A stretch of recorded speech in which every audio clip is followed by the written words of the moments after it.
Everyone, welcome to the blog. আজকে আমি একটা নতুন রান্না নিয়ে চলে এসেছি। এটা হচ্ছে মোটা মোটা যে হ্যালোপিনো চিলিসগুলো থাকে, বা আমরা এখানে অনেকে বোম্বাই লঙ্কাও বলি, তার মধ্যে আমি পুর ভরেছি। পুর ভরে এটাকে ভেজে একটা অন্য রকমের ডিশ বানাবো। তার জন্য আমি কি করেছি, আমি একটু কাজটা আগে থেকে এগিয়ে রেখেছি। আমি এই পুরটা বানিয়েছি আলু সেদ্ধ করে, ধনেপাতা কুচি, আদা রসুন, পেঁয়াজ ইত্যাদি দিয়ে পুরটাকে ভালো করে কষেছি।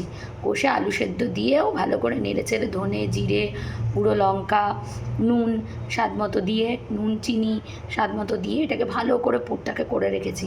করে এবার কি করছি, এই যে হ্যালোপিনো চিলিসগুলো বা বোম্বাই লঙ্কাগুলো, এগুলোকে এরমভাবে চিড়ে নিয়েছি। নিয়ে এর মধ্যে এই স্টাফিংগুলো চামচ দিয়ে দিয়ে ভরেছি। ভরে দেখো আমার অলরেডি অনেকগুলো রেডি করা হয়ে গেছে, আর খালি দুটো রেডি করলেই আমার হয়ে যাবে। তারপরের স্টেপটা আমি দেখাচ্ছি, দেখতে থাকো। সব কটা চিলি রেডি হয়ে গেছে। এবার আমরা কড়াইতে তেল দিয়ে তাতে একটু জিরে ফোড়ন দিয়েছি। এবার কিছু ফোড়ন দেব গোটা রসুন,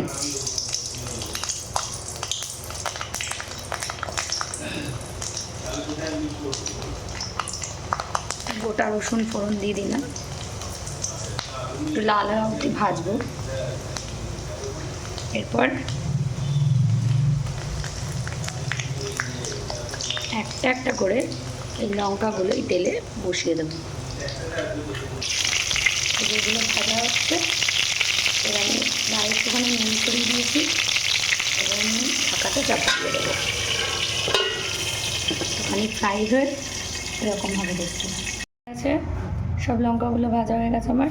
এবার এই তেলটার মধ্যেই আমি একটু ধনে, জিরে, শুকনো লঙ্কার গুঁড়ো আর একটু সস দেবো, দিয়ে একটা হালকা গ্রেভি করবো। রান্নাটা কমপ্লিট হয়ে গেছে, দেখতেই পাচ্ছ এরকম হালকা হালকা একটা গ্রেভির স্তর হয়েছে।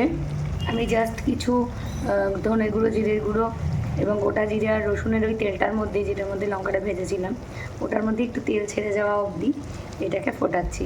এরকমই গায়ে গায়ে হবে। এটা হয়ে গেলে ব্যাস নামিয়ে নিয়ে একটু চাট মশলা ছড়াতে পারে, ছড়িয়ে পরিবেশন করো।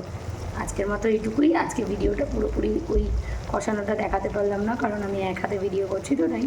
সুতরাং পরের বার নেক্সট ট্রাই করবো নিশ্চয়ই পুরোটা ভিডিও দেখানোর। Thank you. আর যদি কারোর কোনো কমেন্ট করার থাকে বা জিজ্ঞেস করার থাকে, অবশ্যই তোমরা নিচে কমেন্ট বক্সে কমেন্ট করো।